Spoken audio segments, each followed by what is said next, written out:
Hello friend, ફરીથી કર સ્વાગત છે તમારું મારા કિચનમાં, જેમાં દરેક ગુજરાતીના ઘરમાં આ ઉનાળામાં બનતા ગોળ કેરીના અથાણાની રેસીપી જોવાના છીએ। આજે બહુ જ ટેસ્ટી બને છે અને સાથે ઘણી બધી ટિપ્સ અને ટ્રિક્સ પણ જોશું। અને સાથે જો તમે મારી ચેનલ પર નવા હોય તો પ્લીઝ લાઇક અને સબસ્ક્રાઇબ જરૂરથી કરી દેજો, એ ટોટલી ફ્રી છે। આ અથાણું સારું બને અને આખું વર્ષ સારું રહે તે માટે કેરીની પસંદગી પણ બહુ જ જરૂરી છે। તો તેના માટે તમારે રાજાપુરી લેવાની છે અને કાચી હોય તેવી કેરી લેવાની છે। અત્યારે મેં 700 ગ્રામ રાજાપુરી કેરી લીધેલી છે। તેના કટકા કરી છાલ ઉતારી અને તેમાં મીઠું અને હળદર નાખી અને તેનું પાણી નીતરવા માટે રાખી દીધેલું છે। એટલે 4 થી 5 કલાક અથવા તો એક ઓવરનાઇટ તમારે આ રીતે ઢાંકી અને રાખી દેવાનું છે। જો દિવસે હોય તો વચમાં ચલાવતા જવાનું છે। સાથે જ અહીંયા મેં સૂકા ગાજરના કટકા લીધેલા છે। શિયાળામાં મેં તેની સુકવણી કરી લીધેલી અને બીજું અથાણું બનાવેલું, તેનું આ રીતે ખટાશવાળું પાણી નીકળ્યું છે હળદર અને મીઠાવાળું, તો તેમાં મેં એડ કરી દીધા છે આ ગાજરને। જો તમારી પાસે આવું પાણી ન હોય તો ફક્ત હળદર અને મીઠું નાખી અને થોડું પાણી એડ કરી અને તેમાં સૂકા ગાજરને પલાળી શકો છો। અને જો સૂકા ગાજર ન એડ કરવા હોય તો ટોટલી સ્કીપ પણ કરી શકો છો। અહીંયા મને થોડું પાણી ઓછું લાગે છે તો મેં થોડું એક્સ્ટ્રા પાણી તેમાં એડ કરેલું છે।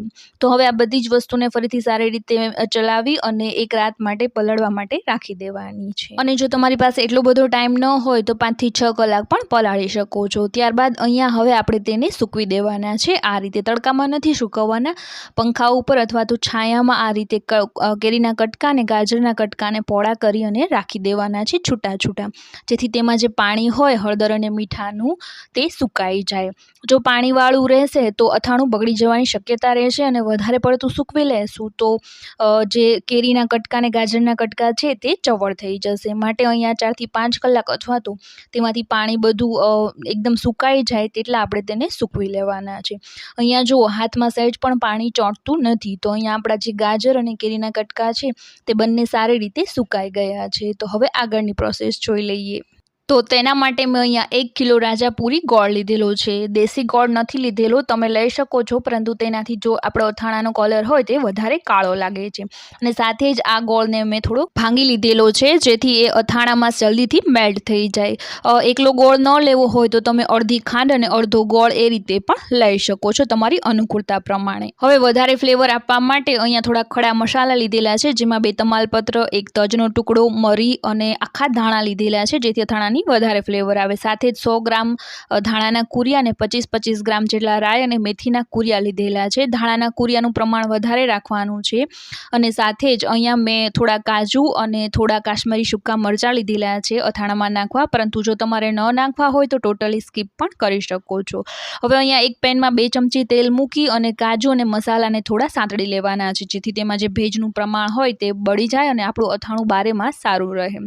તો સૌથી પહેલાં કાજુને આપણે સાંતળી લઈશું અને ત્યારબાદ ગેસ બંધ કરી અને આ મરચાંને સાંતળી લેવાના છે, કારણ કે મરચાં જલ્દીથી બળી જાય છે। તો કાજુ તળીએ એટલે એનું તેલ ગરમ જ હોય, તો ગેસ બંધ કરી અને આ મરચાંને નાખી દેશો તો આ મરચાં પણ સતળાઈ જશે અને તેની અંદરનો જે ભેજ હોય તે પણ દૂર થઈ જશે।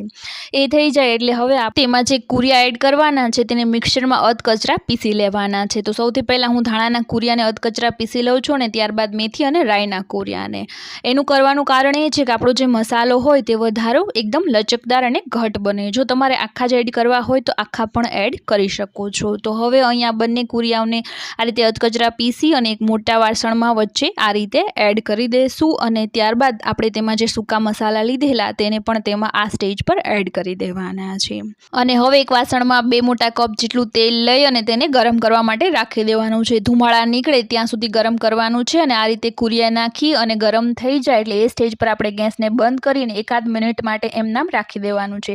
ત્યાં સુધીમાં મસાલા કરી લઈએ તો અડધી ચમચી જેટલું મીઠું, 1/4 ટીસ્પૂન જેટલી હળદર અને 3 ચમચી જેટલી લાલ મરચું એડ કરેલું છે। મીઠું ખાસ ઓછું નાખજો, કારણ કે ગોળ ઓલરેડી ખારો હોય તો વધારે ખારું થઈ જશે, માટે અડધી ચમચી એડ કરજો। અડધી ચમચી જેટલી હિંગ એડ કરી અને હવે 1 મિનિટ જેવું થઈ જાય એટલે આ તેલને આપણે આ મસાલામાં એડ કરી દેવાનું છે। જો ગરમ જ તેલ નાખી દો તો મસાલા બળી જાય, માટે 1 મિનિટ પછી આ તેલને નાખો તો સરસ મજાની આ સ્ટેજ પર સુગંધ આવશે અને ત્યારબાદ આપણે તેમાં કાજુ અને જે મરચાં તળીને રાખેલા તેને પણ એડ કરી દઈશું અને સાથે જ જે ગોળને ભાંગીને રાખેલું તેને પણ આ સ્ટેજ પર તેમાં એડ કરી દેવાનું છે અને આ બધી જ વસ્તુઓ એકબીજા સાથે સારી રીતે મિક્સ થઈ જાય ત્યાં સુધી ચલાવી લેવાનું છે. હવે એ થઈ જાય એટલે હવે આપણે જે કેરીને સૂકવીને રાખેલી કેરી અને ગાજરને એ બંનેને આ સ્ટેજ પર તેમાં એડ કરી દેવાના છે અને ફરીથી સારી રીતે ચલાવી અને મિક્સ કરી દેવાનું છે.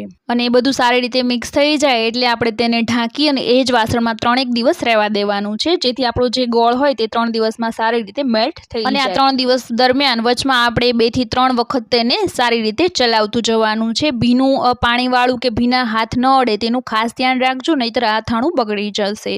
તો 3 દિવસ બાદ જ્યારે બરણીમાં આપણે તેને ભરીએ ત્યારે આપણે તેમાં ઉપરથી થોડું તેલ ગરમ કરી અને નાખી દેવાનું છે, જેથી કરીને આપણું જે અથાણું હોય તે 12 માસ સુધી સારું રહે. તો અહીંયા તમે જોઈ શકો છો કે 3 દિવસ બાદ આપણો ગોળ મેલ્ટ થઈ ગયો છે.